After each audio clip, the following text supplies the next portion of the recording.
Good morning guys, thank you for your support. Now start with another topic is the data handling. हम class 7th का data handling करने जा रहे हैं। इसको मैं 2 पार्ट्स में कराऊंगी क्योंकि वीडियो लेंथी हो जाएगी, इसलिए थोड़ा शॉर्ट फॉर्म में कराना है और इसलिए शॉर्ट 2 वीडियो बनाएंगे हम इसके लिए।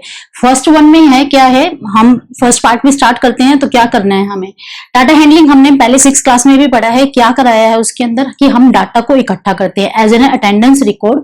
मैम है डाटा को इकट्ठा करती है और उसके बाद प्रेजेंट एब्सेंट जो भी बच्चा होगा वो लगाती है और उसके बाद यहाँ मार्क कर देती है। ये सब हमें पता है। डाटा कलेक्शन करते हैं हम, ऑर्गेनाइजिंग करते हैं एंड देन इंटरप्रेटिंग कर देते हैं। इंटरप्रेटिंग को ही हम पिक्टोग्राफ बोलते हैं और ये एज ए पिक्टोग्राफ है। पिक्टोग्राफ कैसे हो सकता है, पिक्टोग्राफ हमारा कोई भी पिक्चर की फॉर्म में, नॉट ए पिक्चर लाइक कोई भी टेलीमार्क के फॉर्म में या सिर्फ एक रिकॉर्ड की फॉर्म में कि हमने कोई भी डाटा है उसको रिकॉर्ड कर दिया। मतलब एज ए ना, जैसे हमने अटेंडेंस रिकॉर्ड है, अटेंडेंस रिकॉर्ड हमारा क्या होता है, ऐसे होता है ना, यहाँ पे हमारे मार्क्स होते हैं, इधर रोल नंबर 1 2 3 4 5, हमारे इधर नाम होते हैं बच्चों के जो भी नाम होंगे, उसके हिसाब से प्रेजेंट एब्सेंट ऐसे लगता है। तो इसको एक पूरा चार्ट बनता है, ये एक प्रॉपर जैसे एक शीट बन गई। तो ये क्या हो गया, एक तरह का पिक्टोग्राफ हो गया। पिक्टोग्राफ कैसे हो गया, जो भी हमारा डाटा होगा उसको हमने एक इंटरप्रेटिंग यानी कि अच्छी तरीके से हमने एक फॉर्म में एक पेपर पे रिप्रेजेंट कर दिया, वो हमारा पिक्टोग्राफ हो गया। पिक्टोग्राफ में इतना ही। बार ग्राफ में क्या करते हैं, बार ग्राफ में जैसे हमारा शेड्यूल था, हमने एज एन एग्जांपल जो लिया था वो हमने डेली लाइफ का शेड्यूल लिया था, उसको हमने रिप्रेजेंट किया था। तो बार ग्राफ के अंदर हम क्या करते हैं, हम बार ग्राफ के अंदर शो करते हैं हमारा अपर का और नीचे का। ऊपर नीचे का कैसे कि हमारी कितना चेंज हो रहा है, मतलब एक स्लॉट में क्या चेंज हो रहा है, दूसरे में क्या हो रहा है, तीसरे में क्या हो रहा है। एज एन सेंस हम ये कह सकते हैं कि आपके पूरे डेली रूटीन, पूरे दिन के डेली रूटीन मान लीजिए 10 है, उन 10 को रिप्रेजेंट करना एक सिंगल ग्राफ में, वो हमारा बार ग्राफ में आता है। जैसे आपका रिपोर्ट कार्ड होता है, पूरे साल का रिकॉर्ड आपकी एक रिपोर्ट कार्ड में शो करती है मैम, वो हमारा बार ग्राफ की फॉर्म में शो करती है। ये चीजें आती हैं। अब उसके आगे हम फर्दर एक स्टेप मूव ऑन करते हैं। क्या आता है ये देखो, हम जो रिप्रेजेंट करते हैं, हमने अटेंडेंस रिकॉर्ड कर दिया कि रिप्रेजेंट कर दिया। मैंने अभी आपको एक तरीका बताया कि इधर हमारा जैसे नेम होगा, इधर हमारा 1 2 3 4 यानी कि रोल नंबर होंगे, इधर नेम होंगे बच्चों के, ये सब। अब जरूरी थोड़ी है, अब एक टीचर है उसने क्या किया, यहाँ पे 1 2 3 4 यहाँ रोल नंबर लिख दिया, इधर नेम लिख दिया, ये हो सकता है। और इधर कुछ नहीं लिखा ऊपर, एक तरीका ये हो सकता है। एक तरीका क्या हो सकता है, नाम लिखे ही नहीं, 1 2 3 4 ओनली रोल नंबर लिख दिए। ठीक है, ये हमारा एक तरीका ये हो सकता है। तो हमारा डाटा रिप्रेजेंट करने का तरीका हर एक का अलग अलग हो सकता है। आज मैं जैसे डाटा रिप्रेजेंट कर रही हूं, मैंने इस तरीके से कर दिया, आप डाटा रिप्रेजेंट कर रहे हो वो इस तरीके से कर रहे हो। इसका कोई स्पेसिफिक वे नहीं है, पर लिखने का जो तरीका है एक प्रॉपर ऑर्गेनाइज वे में, एक प्रॉपर इंटरप्रेटिंग होना चाहिए कि सामने वाला उसको समझ सकता है। वो हमारा एक ग्राफ में, एक चार्ट पे शो होना चाहिए, वो एक डाटा हैंडलिंग के अंदर आता है और वही चीज हम सीखते हैं। अब डाटा हैंडलिंग कहाँ यूज होती है मैं आपको ये बता देती हूँ। जैसे हम कोई भी एक बड़ा सबसे बहुत डाटा लेते हैं, जैसे अपनी पॉपुलेशन का लगा लो, अपनी अमाउंट का लगा लो। मान लीजिए जैसे आपके फादर होंगे या कुछ भी है, वो बिजनेस कर रहे हैं, तो वो अपने एक टैली करते हैं अपने मार्क्स को, अपने मार्क्स को नहीं, अपने अमाउंट को, कि उन्हें इतना प्रॉफिट हुआ है, इतना लॉस हुआ है, ये सब कुछ हुआ है, उसके अकॉर्डिंग वो एक इंक्रीमेंट डालते हैं, ऐसे इंक्रीमेंट डालते हैं। या वो एक शेयर मार्केट में आपने देखा हो ऐसे करते हैं, या न्यूज में आज के टाइम पे बहुत दिखाते हैं, जैसे लॉकडाउन में दिखा रहे हैं। लॉकडाउन में आज के टाइम पे सबसे ज्यादा क्या दिखा रहे हैं कि हमारा जो ग्राफ है, पहले क्या था कि पहले 10-10 हजार लोग मिल रहे थे, फिर 20 मिलने लगे, फिर 30 मिलने लगे, आज में स्टेटस कितने मिलते हैं, 40,000 लोग मिल रहे हैं। तो ये सब चीजें जो अपर केस में गया है, क्या इसको मैं ऐसे रिप्रेजेंट कर सकती हूँ? ये तरीका है रिप्रेजेंट करने का। ये मैंने बार ग्राफ की फॉर्म में रिप्रेजेंट किया, ये एक अलग तरीका है रिप्रेजेंट करने का, इसको हम लाइन ग्राफ बोलते हैं। ये भी पढ़ेंगे हम, पर आगे आगे जैसे जैसे बढ़ती जाएगी क्लास वैसे वैसे बढ़ते जाएंगे। तो ये जो रिप्रेजेंट करने का तरीका है, ये हमें कहां से पता चला? क्या हमने यहाँ पे ये लिख दिया आज इस तारीख को, जैसे हम ये लिख देते हैं हमारे 2 मई को कितने 10,000 केस थे। मैं ये कोरोना का केस लेके चल रही हूँ और ये कोई रियल फैक्ट लेके नहीं चल रही हूँ, मैंने सिर्फ एज एन एग्जाम्पल लिया है, कुछ भी उठा लिया, जो भी याद था। तो जैसे उसने लगाया कि 15 मई को कितने हो गए, 15,000 केस हो गए। तो ये जो रिप्रेजेंट कर रहा है डाटा, वो कैसे कर रहा है? अब जैसे हम ये देखते हैं, ये अपनी इकोनॉमी हो गई या ये अपना कोरोना केस हो गया, ये रिप्रेजेंट कैसे किया कि उसने 10,000 लगा दिए 2 मई को, फिर 15 को लगा दिए 15,000, 30 को लगा दिए 20,000। ये मई की डेट है, तो इस सारे को हम रिप्रेजेंट कैसे करेंगे? ये सारी चीजें हम कैसे रिप्रेजेंट करेंगे? क्या हम ये बताएंगे कि हमारी इकोनॉमी ऐसे अपर जा रही है या हमारी इकोनॉमी ऐसे डाउन जा रही है? वो हम शो करते हैं ग्राफ्स के थ्रू, और वो ग्राफ्स जो हमारे आते हैं वो आते हैं डाटा हैंडलिंग के अंदर, क्योंकि ये सारा एक डाटा है, इसको हम हैंडल करते हैं।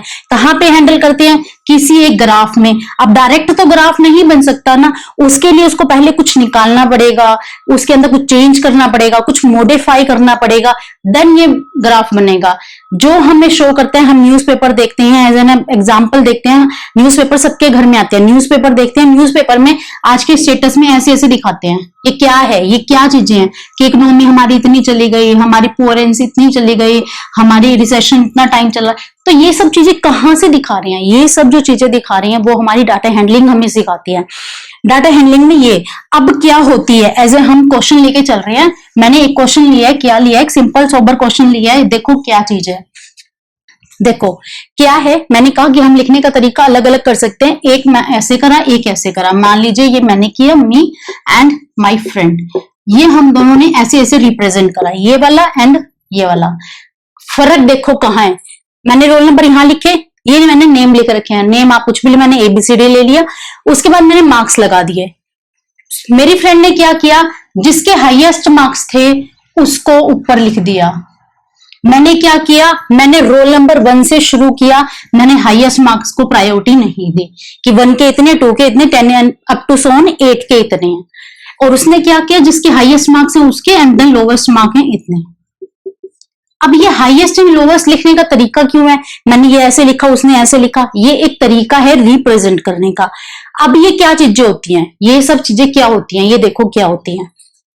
ये जो हमारी चीजें हैं, roll number, name and marks, ये हमारी जो चीजें होती हैं, ये हमारा इंट्रो बताते हैं। इंट्रो कैसे बताते हैं कि हम किस चीज का ग्राफ बना रहे हैं, ये चीज। ये roll number, name and marks, अगर हम आगे पीछे कुछ नहीं देखें तो इससे, सिर्फ इतने से हमें क्या पता चलेगा, किसी क्लास का या किसी भी बच्चे के मार्क्स को रिप्रेजेंट किया हुआ है। कितने बच्चों का, यहां से हम ये नंबर देख लेंगे, 8 है, 8 का रिप्रेजेंट कर रखा है। सीधा सीधा हमें इस पिक्चर से क्या क्लियर हो रही है, ये बात क्लियर हो रही है। उसके बाद देखो क्या है, यहाँ पे उसने, मेरी फ्रेंड ने भी सेम यही तरीका किया, पर उसने यहाँ हाईएस्ट और यहाँ लोवेस्ट क्यों लिखा, किस लिए लिखा, कि मतलब क्या बन रहा है इसका? ये हाईएस्ट एंड ये लोवेस्ट निकालने का कुछ ना कुछ रीजन तो होगा ना। वो रीजन क्या है? Reason is what? देखो सबसे पहले क्या चीज आती है इसके अंदर, ये देखो। जब मैंने रोल नंबर लिखे, रोल नंबर हमारे 1 to 10 होते हैं, स्पेसिफिक होते हैं, ठीक है। हमारी ABCD है, ये हमने नाम लिख लिया, ये भी हमने लिख लिया, ठीक है। ये चीज और ये चीज अप्रोक्सीमेट सेम है, क्योंकि नेम वगैरह और ये सब कुछ उतना ही गया, रोल नंबर भी उतने गए। रोल नंबर में सबसे ज्यादा मेजर चेंज कहाँ आया कि सबसे पहले ऊपर हाईएस्ट आ गया। अब क्लास में जैसे सबसे पहले ये क्या पूछते हैं कि आपकी क्लास में सबसे पहले, जैसे 30 बच्चों की क्लास, सबसे पहले क्या पूछते हैं कि आपकी क्लास का टॉपर कौन है। नया नया टीचर आया, क्या पूछेगा, आपकी क्लास का टॉपर कौन है। मान लीजिए अंकुश है, आपकी क्लास का टॉपर अंकुश है, उसके हर बार मैथ में मार्क्स 90 आते हैं, तो उससे मैम को क्या लगेगा कि ये अच्छा बच्चा है, इंटेलिजेंट बच्चा है और ये हमेशा टॉपर में रहता है, तो उसका नाम और उसका रोल नंबर हमेशा याद रहेगा। और क्या पूछती है कि सबसे लोअर कौन है, मतलब फेल कौन हो गया। फेल में मान लीजिए किसी के 50 आए हैं, 50 नहीं, 50 में फेल नहीं है, 30 आए हैं किसी के, मैम का उसका नाम मान लीजिए रमा है, वो फेल हो गई, तो फेल के लिए क्या किया, तो उसका मैम को नाम याद रहेगा, उसका रोल नंबर याद रहेगा। ये चीज ऊपर वाले और बीच वाले। अब ये सब क्या है, अब क्या है, अब जैसे हम क्लास में ये कहते हैं कि A section, B section, C section divide होते हैं, स्कूल में क्लासेस डिवाइड होती हैं, उसके अकॉर्डिंग क्या कहते हैं, उसके अकॉर्डिंग हम कहते हैं कि इस क्लास का रिजल्ट इतना रहता है। हम क्या कहते हैं, A क्लास का रिजल्ट अप्रोक्सीमेट 85 प्लस रहता है ऑल ओवर। बी सेक्शन, ये मैं सेक्शन वाइज डिवाइड कर रही हूँ, क्लासेस यानी कि स्कूल के जो सेक्शन है उनके अकॉर्डिंग 85 रहता है। बी का मैंने कर दिया कि 80 रहता है। सी का मैंने कर दिया कि 70 रहता है। उसके अकॉर्डिंग जो हमारे क्लासेस होते हैं, सेक्शंस होते हैं, उसके अकॉर्डिंग मैंने ये कह दिया। मैम कहती है ना कि एक क्लास है वो हमेशा टॉपर में ही रहती है, 85 प्लस रहता है उसका रिजल्ट। ये मैम ने एज एन एवरेज, क्या सारे बच्चों का नंबर, जितने बच्चे के नंबर हैं एक क्लास के अंदर, क्या सबके 85 ही आए हैं? सबके 85? ऐसा पॉसिबल है? नहीं हो सकता। किसी के 90 आए हैं, किसी के 82 आए हैं। तो यहां पे हम क्या निकालते हैं? एक एवरेज निकालते हैं। एवरेज आ गई 85, तो उन्होंने एज एन एवरेज कह दिया कि 85 रहता है। अब ये एवरेज कैसे निकलती है ये देखो, जो ये 90 से 82 गए, कितने बच्चे हैं क्लास में? 30 बच्चे। 30 के 30 बच्चों का मैथ का रिजल्ट मैम ने ऐड कर दिया। मान लीजिए 30 का रिजल्ट कितना आया?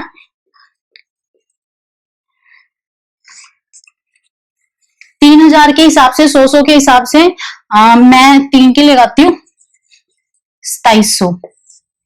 मैंने ये लगा लिया, मैंने ये लगा लिया इसको, और ये किससे डिवाइड कर दिया? 30 से।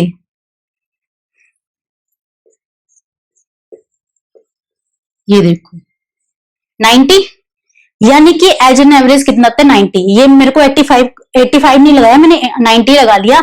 85 के लिए आप लगा लीजिए कितना आएगा? 2700, 3 पे 2500 आसपास जाना चाहिए या 2400 जाना चाहिए।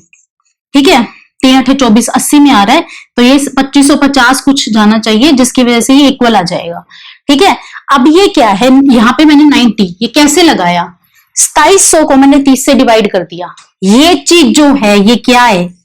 ये जो चीज ये क्या है? 2700 को मैंने 30 से डिवाइड कर दिया, ये एवरेज निकाल दी, जिसकी वजह से मैम ने ये कह दिया कि क्लास का रिजल्ट 85 प्लस है ए सेक्शन का, एंड बी सेक्शन का रिजल्ट है बी 80 एंड सी का 70। ये ऐसे निकाल दिया। मैम ने क्या करा? पूरी क्लास का रिजल्ट है ऐड कर दिया और डिवाइड कर दिया टोटल से, जितने भी बच्चे हैं उन सबको, और उसका पूरे क्लास का रिजल्ट बता दिया। ऐसे ही सेम मैंने क्या किया, ये देखो, इसके मार्क्स थे, इसके मार्क्स थे, क्या किया? सबको ऐड कर दिया। ये टोटल ऑब्जर्वेशन थी 8 से डिवाइड कर दिया, हमारा 2478। देन इसकी जो अप्रोक्सीमेट रिजल्ट क्या आया? 30%। ये मैंने आपको डेसिमल में बताया था 30.87, तो ये कितना हो गया? 31। ठीक है, 31% रिजल्ट रहा इसका, ये कहा मैम ने। अब ये चीज, ये है क्या चीज? क्या है ये? मतलब ये कि सब क्या है? ये हमारी ऑब्जर्वेशन है, sum of observation, and 8 is number of observation. Sum of observation पूरी क्लास का मैथ का रिजल्ट, नंबर ऑफ ऑब्जर्वेशन आपकी टोटल क्लास की स्ट्रेंथ क्या है? 30, वो सब। नंबर ऑफ ऑब्जर्वेशन 8, यहाँ 8 है, और क्लास का रिजल्ट ये वाला, तो ऐड कर दिया 247। यहाँ कितना आया था? 2700 में डिवाइड कर दिया, हमारा रिजल्ट कितना आया? 31%। यहाँ रिजल्ट कितना आया? 90%। ये चीज, अब ये क्या है? इसका नाम क्या है? इसको बोलते हैं अर्थमेटिक मीन। ये देखो, मैंने मीन निकाला है। मीन का मतलब होता है किसी एक स्पेसिफिक वैल्यू को मेजर करना, मतलब एवरेज निकालना। एवरेज को ही मीन बोलते हैं। अर्थमेटिक कैसे होता है? अर्थमेटिक मैंने आपको बताया था, अर्थमेटिक का मीनिंग ही बताया था। अर्थमेटिक का मतलब होता है प्लस माइनस मल्टीप्लिकेशन डिवीजन, ये आपको याद होगा, हर केसेस में बताया, plus minus multiplication and division arithmetic का।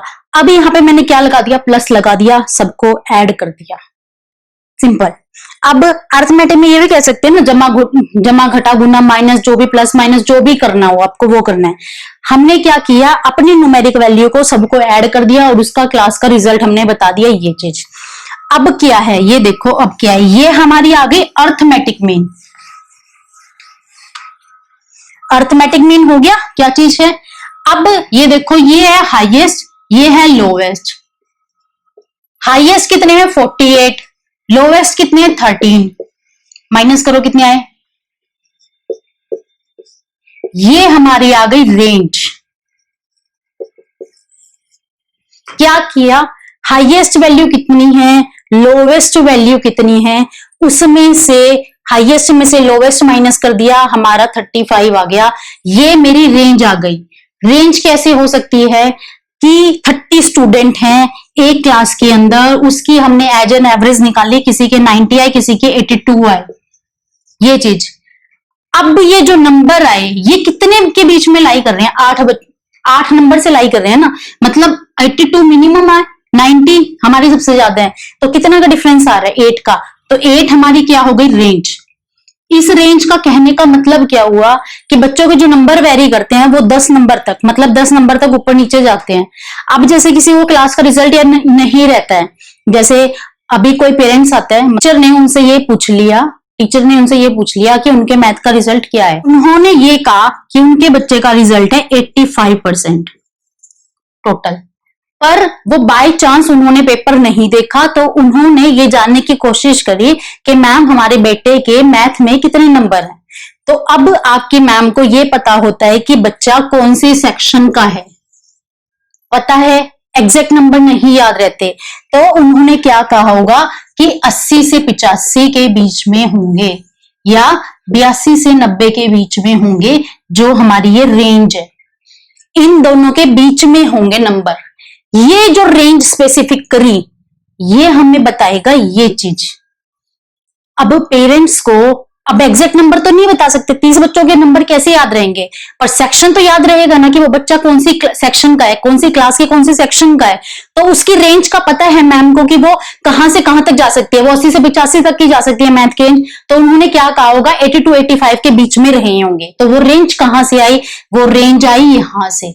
अब देखो, मीन हो चुका है हमारा, रेंज हो चुका है। अब हमें क्या करना है? हमें करना है मोड।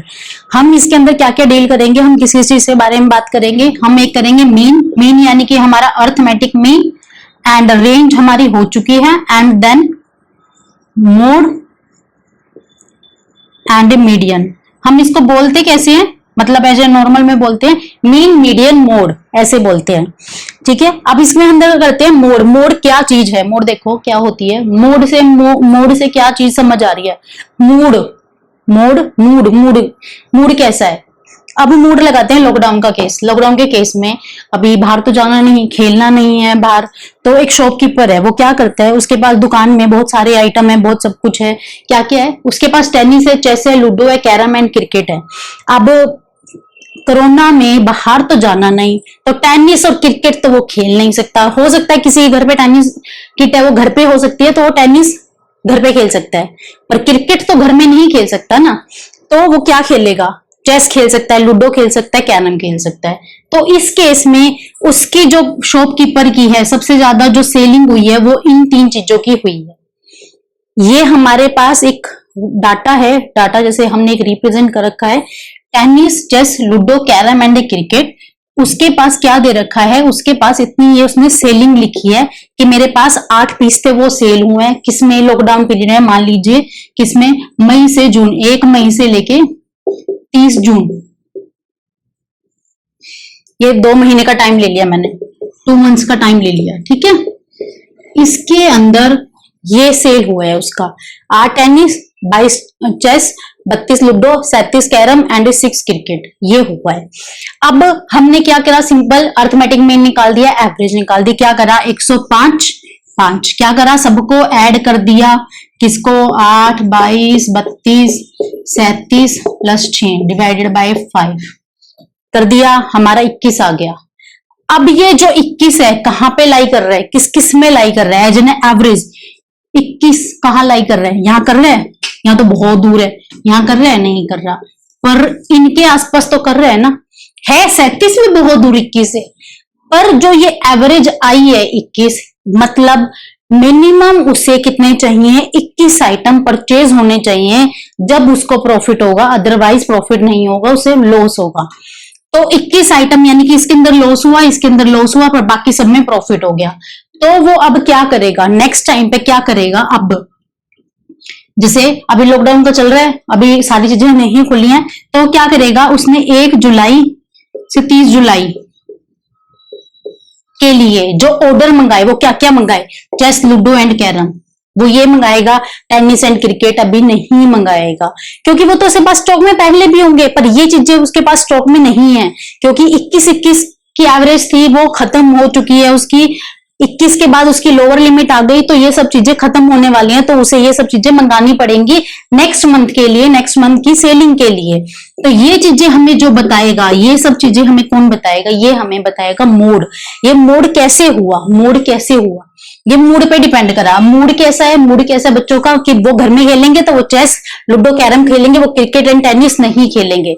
तो उसने क्या करा, 21 बता दिया। इस 21 ने इससे डिफरेंस निकाल के देख लिया, 22, 21 कम, यानी कि कुछ पॉजिटिव वैल्यू आ रही है, यस।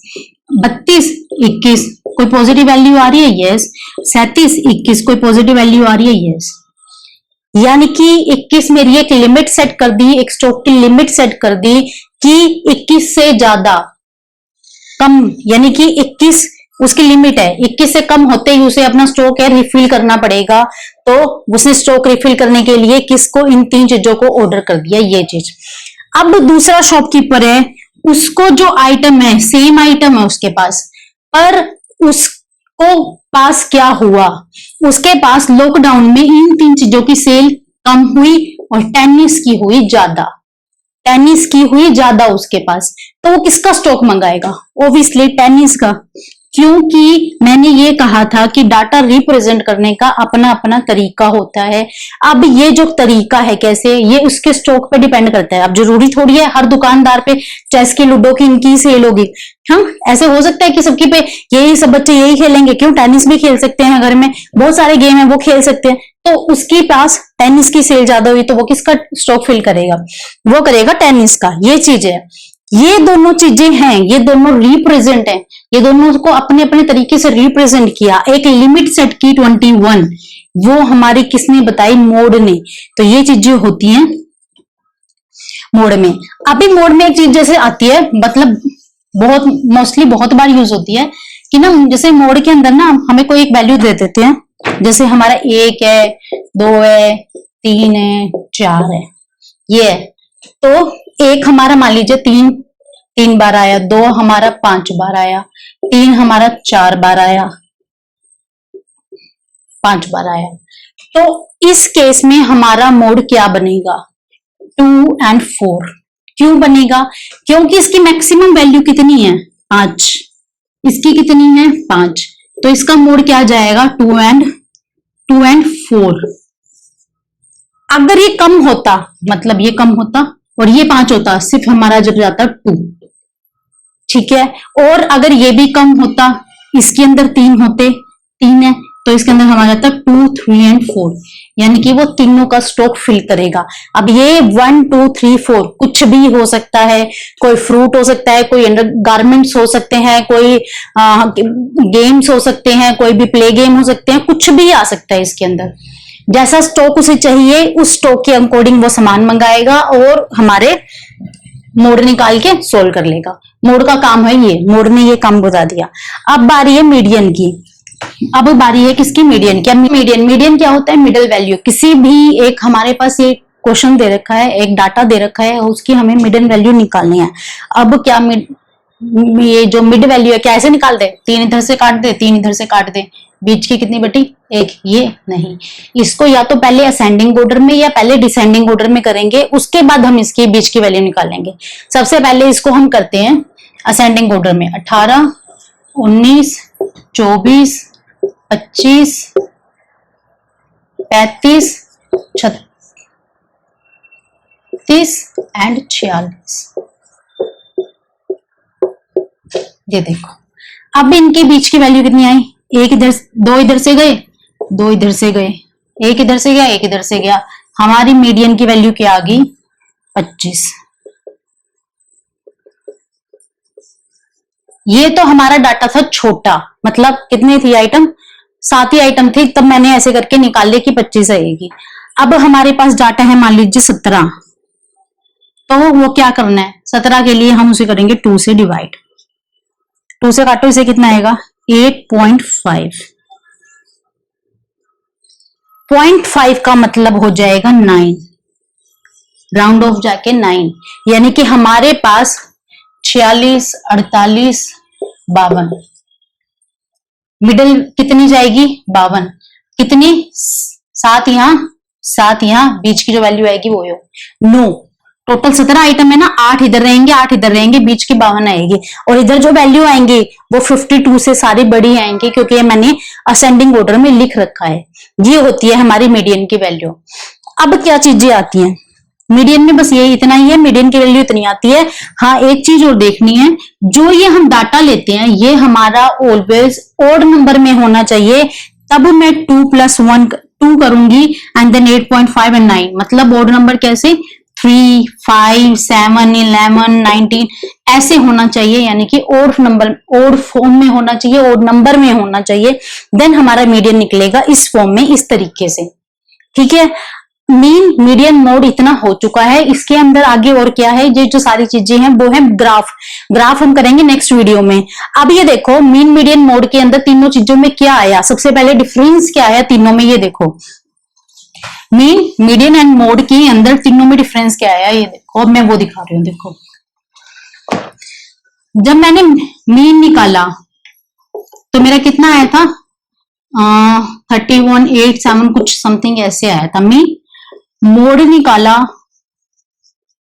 21 आया था, किस केस में 22 थे, 32 थे और 37 थे, ऐसे कुछ आया था।